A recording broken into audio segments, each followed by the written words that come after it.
Assalamualaikum warahmatullahi wabarakatuh. Kali ini saya akan menjelaskan tentang keadaan perekonomian pada masa Orde Baru. Masa Orde Baru mewarisi tantangan besar dari perekonomian yang buruk di era lama. Antara tahun 1966 hingga 1968 merupakan periode pemulihan ekonomi. Pada saat itu, pemerintah berfokus pada penanganan inflasi dan penstabilan harga. Upaya mengatasi inflasi berdampak positif pada penerimaan bantuan luar negeri yang semakin terjamin. Dengan dikeluarkannya surat perintah 11 Maret atau disebut Super Semar oleh Soekarno kepada Soeharto pada 11 Maret 1966, Orde Baru mulai terbentuk. Di bawah Orde Baru, pemulihan dan pembangunan ekonomi nasional menjadi prioritas utama yang dianggap penting untuk menciptakan stabilitas politik. Tujuan utama adalah menurunkan tingkat inflasi, mengurangi defisit anggaran pemerintah, dan memulihkan kembali aktivitas produksi serta ekspor yang sempat terhenti pada masa Orde Lama. Pada tahun 1969, Indonesia mulai membentuk rencana yang disebut Rencana Pembangunan 5 Tahun atau bisa disebut Repelita mulai tanggal 1 April 1969. Pembangunan awal yaitu pada sektor pertanian.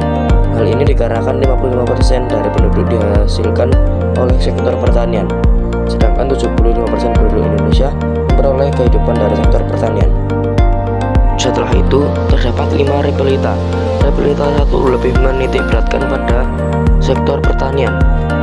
Pelaksanaan repelita 1 telah membuahkan hasil, antara lain produksi beras telah meningkat dari 11,32 juta ton menjadi 14 juta ton. Pertumbuhan ekonomi dari rata-rata 3% menjadi 6,7% per tahun.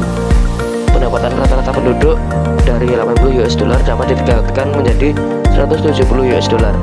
Tingkat inflasi dapat ditekan menjadi 47,8% pada akhir repelita 1. Pada repelita kedua berisi tentang meningkatkan pertumbuhan ekonomi rata-rata penduduk menjadi 7% setahun. Tingkat inflasi berhasil ditekan hingga 9,5%.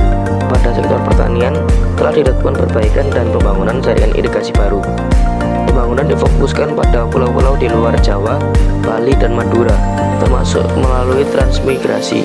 Pada repelita ketiga, menitik beratkan pada sektor pertanian menuju swasembada pangan, serta melihatkan industri yang mengolah bahan baku menjadi barang jadi. Produksi beras diperkirakan mencapai 20,6 juta ton pada tahun 1983. Pada repelita keempat, berfokus pada swasembada pangan dan pengembangan industri yang dapat menghasilkan mesin industri itu sendiri, baik di industri berat maupun industri ringan. Hasil yang dicapai pada repelita 4 diantaranya adalah swasembada pangan dengan produksi beras mencapai 25 juta ton pada tahun 1984. Lalu pada repelita kelima berisi tentang sektor pertanian dan industri untuk menetapkan swasembada pangan dan meningkatkan produksi hasil pertanian lainnya, dan sektor industri khususnya industri yang menghasilkan barang ekspor, industri yang banyak menyerap tenaga kerja, industri pengolahan hasil pertanian, serta industri yang dapat menghasilkan mesin industri. Saya juga akan membahas tentang Super Semar.